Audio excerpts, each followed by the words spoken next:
Hello बच्चों, आज हम लोग पढ़ेंगे कक्षा 10 में रचनात्मक कार्य में आपका स्ववृत्त लेखन आता है, उसके बारे में पढ़ेंगे।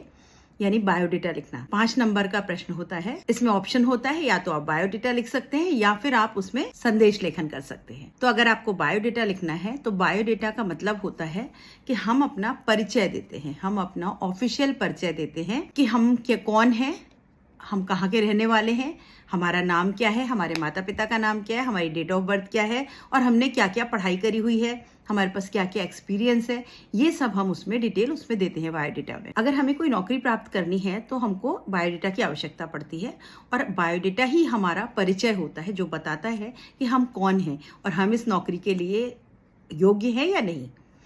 और बायोडेटा अगर अच्छा है तो आपको अपॉर्चुनिटी मिल जाती है, और अगर अब बायोडेटा अच्छा नहीं है तो आपको कितनी भी आपकी क्वालिटी हो, कितनी भी क्वालिफिकेशन हो, आपको मौका नहीं मिलता। तो बायोडेटा बहुत अच्छी तरीके से बनाते हैं। बायोडेटा को बनाते समय हम अपने बारे में ध्यान रखते हैं और सामने जो नौकरी करने जा रहे हैं उस पद के, उस संस्था के बारे में भी पूरी जानकारी हमको होनी चाहिए। हम उसके अकॉर्डिंग अपना बायोडेटा बनाते हैं।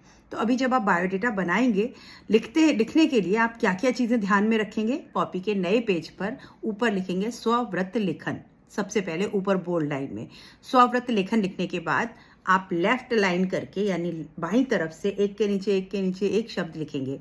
सबसे पहले आपका नाम होगा, पिता का नाम होगा, माता का नाम होगा, आपकी जन्म तिथि होगी, यानी आप कितने साल के हैं इतने नवंबर इस ईयर में, इतनी जनवरी इस ईयर में, ये लिखेंगे। फिर आप अपना एड्रेस लिखेंगे। एड्रेस हमारे 2 होते हैं ज़्यादातर, और अगर नहीं है एक ही एड्रेस है तो आप एक ही को 2 बार लिख देंगे, यानी वर्तमान पता और स्थायी पता। कई बार हम रहने वाले तो यूपी के हैं लेकिन रह रहे हैं हम किसी और स्टेट में, तो हम मान लीजिए लखनऊ के रहने वाले हैं और मुंबई में हम इस समय रह रहे हैं, तो हमारा स्थायी पता लखनऊ होगा और हमारा वर्तमान पता मुंबई होगा।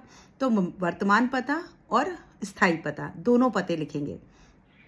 उसके बाद आप अपना टेलीफोन नंबर लिखेंगे, जो भी मोबाइल नंबर हो, 1 2 कोई भी वो नंबर लिख देंगे और अपना ईमेल आईडी लिख देंगे। ये हमारा अपना परिचय है। तो कितनी चीज़ें हो गई? नाम, पिता का नाम, माता का नाम, जन्म तिथि, पता, स्थायी पता, वर्तमान पता, आपका टेलीफोन नंबर और ईमेल आईडी। इतनी चीज़ें आपने परिचय में लिख दी। और उसके बाद फिर हम हम सारणी बनाते हैं। एजुकेशनल क्वालिफिकेशन है उनको लिख देते हैं, हिंदी में ऊपर लिख देते हैं शैक्षणिक योग्यता। 1 2 3 4 5 करके हम शैक्षणिक योग्यता दिखाते हैं, जो हमने कहाँ से दिखाई जाती है। 10th जो है वो मान्यता प्राप्त है, तो 10th, 12th, graduation, post graduation, या और उसके बाद आपने कोई ट्रेनिंग करी हो, तो ये 4-5 चीज़ें हम उसमें दिखाते हैं। उसमें हम क्या क्या बताते हैं कि 10वीं किस सन में करी हमने। 1997 में मान लीजिए मैंने करी, तो आप लिखेंगे, एक कॉलम में लिखेंगे 10वीं, दूसरे कॉलम में ईयर लिख देंगे 1997 में पास आउट हैं आप। फिर आपने कहाँ से पास करी, तो आप लिखेंगे केंद्रीय विद्यालय, आपका जो भी हो, लखनऊ, दिल्ली, मुंबई, जो भी हो, वहाँ का नाम लिख देंगे, या जिस भी कॉलेज से करी हो, DPS, DAV, जो भी।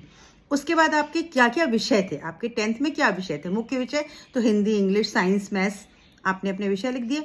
और उसके बाद आप लिखेंगे कौन सी डिवीज़न में पास किया। अभी तक डिवीज़न होती है प्रथम, द्वितीय, तृतीय। हिंदी में लिख रहे हैं तो प्रथम, द्वितीय, तृतीय लिखेंगे। और फिर लास्ट कॉलम में हम लिखते हैं कितने % मार्क्स आए। उसके बाद 2 नंबर डाला।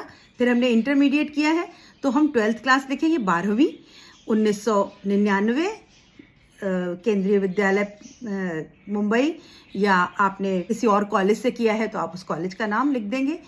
सब्जेक्ट कौन कौन से, PCM, PCB, तो आप लिख देंगे English, Hindi, physics, chemistry, biology, या फिजिक्स, केमिस्ट्री, मैथ्स। उसके बाद द्वितीय श्रेणी में पास किया या प्रथम श्रेणी में पास किया, कितने % आए, 95% आ गए। उसके बाद आपने लिखा BSc।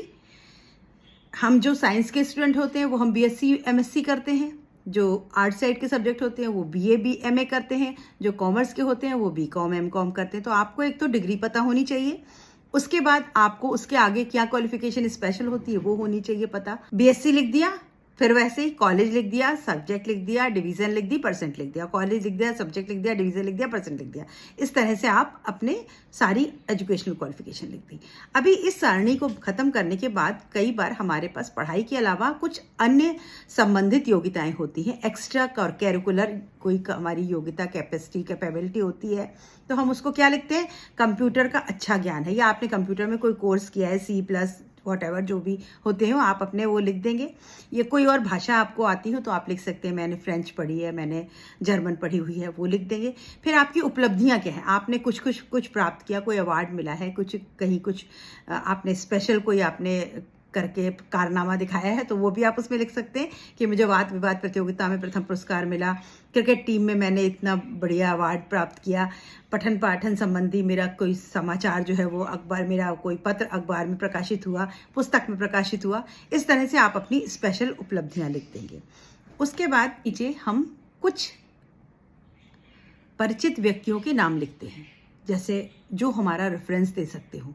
तो जैसे मैं जिस कॉलेज में मैंने प्रथम स्थान प्राप्त किया, तो मैं अपने किसी प्रोफेसर का नाम लिख सकती हूँ, किसी प्रिंसिपल का नाम लिख सकती हूँ, जिसने मुझे अवार्ड दिया मैं उनका नाम लिख सकती हूँ और उनके पद नाम लिख सकती हूँ, जिससे कि कभी वो मेरे बारे में, नौकरी देने वाले मेरे बारे में पता करना चाहें तो उनको फ़ोन करें और उनसे पता कर लें, तो उनका फ़ोन नंबर और उनका नाम दे दिया जाता है। तो 1 या 2 किसी अच्छे सम्मानित व्यक्तियों के नाम उसमें दिए जाते हैं रेफरेंस के लिए।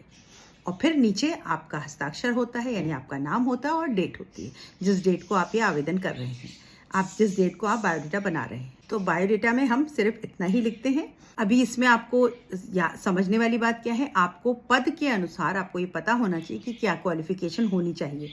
जैसे अब आप किसी डॉक्टर के लिए दे रहे हैं तो उसने MBBS किया होगा, 12th किया होगा, फिर MBBS किया होगा, MD किया होगा।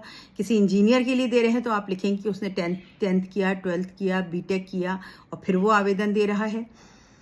कोई क्लर्क होगा तो वो 10th और 12th की डिग्री दे करके भी कर सकता है, कोई कंप्यूटर कोर्स किया हो सकता है उसने। तो आपको पद के अनुसार उसकी क्वालिफिकेशन के बारे में पूरी लिस्ट लिखनी होगी, नाम, पता। अगर किसी दूसरे का पता लिखना है तो आप कुछ भी लिख सकते हैं, फेक बना के पता लिख दीजिए। अगर आप अपना परिचय लिख रहे हैं तो आप अपना उसमें भी कुछ पता बनाकर लिख दिए। कोई एग्जैक्ट क्या पता है वो लिखने की ज़रूरत नहीं है, पर कुछ पता लिख सकते हैं कि मकान नंबर 223, 224 जो वॉटएवर कुछ भी लिख करके, या X क्रॉस X लिख दे सकते हैं आप। और अपना नाम जहाँ पर लिखना होगा, अगर कोई नाम पत्र में दिया है, प्रश्न पत्र में, तो वो नाम लिखिए। आप अपना नाम नहीं लिखेंगे, आपका नाम है काखागा, तो आप अपना नाम वहाँ पर काखागा लिख देंगे। डेट ऑफ बर्थ कुछ भी लिख सकते हैं आप। तो इस तरह से हम अपना स्ववृत्त यानी अपना बायोडेटा हम लिख लेते हैं। क्या क्या है फिर से याद करिए, नाम, पता, माता का नाम, पिता का नाम, स्थायी पता, वर्तमान पता, आपकी जन्म तिथि और फ़ोन नंबर और ईमेल आईडी। उसके बाद शैक्षणिक योग्यता की एक सारणी बनाएंगे, 10th, 12th, graduation, post graduation और कोई ट्रेनिंग करी है तो ये 5-6 बातें उसमें लिखते हैं। फिर हमारी कुछ एक्स्ट्रा क्वालिफिकेशन है तो वो लिखेंगे। कोई आपका अनुभव है आपके पास कि मैंने 3 साल इस कंपनी में काम किया, 4 साल यहाँ काम किया, तो आप अपना अनुभव लिख देते हैं। उसके बाद आपके कुछ खास हॉबीज़ हैं, कुछ खेल में आप गए हैं, कुछ आपकी उपलब्धि हैं, तो अपनी उपलब्धियां लिख दीजिए। और 1-2 किसी सम्मानित व्यक्तियों के नाम लिख देंगे और उनका फ़ोन नंबर लिख देंगे। उसके बाद आप अपना नाम लिखेंगे और नीचे डेट डाल देंगे। इतना स्ववृत्त लेखन होता है। तो फॉर्मेट सही होना चाहिए। जो आप डिटेल्स इधर लिख रहे हैं उसमें कुछ ऑथेंटिसिटी की ज़रूरत नहीं है, आप अपने मन से बना करके भी वो लिख सकते हैं। 1-2 एग्जाम्पल देख लीजिए। मिलते हैं अगले वीडियो में। Good bye.